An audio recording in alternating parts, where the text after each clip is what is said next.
The article discusses about the bilingual education's pro and con.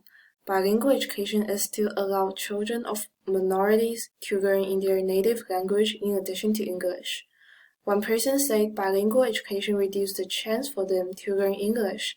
Also, if minorities insist on using their own language, the United States will no longer be a melting point of nations. However, the other person insists that diversity is the cutest part of American and everyone has their right to choose.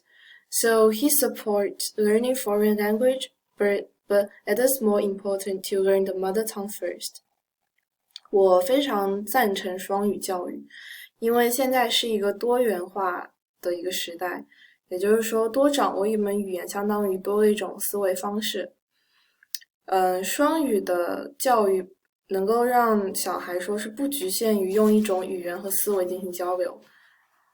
就比如说，像我会中文和英语，然后我就可以阅读中文书和英语原版书籍，然后也可以懂得作者的写作思维。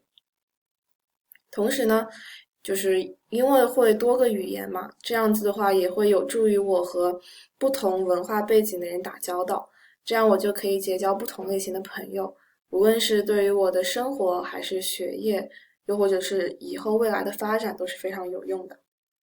谢谢。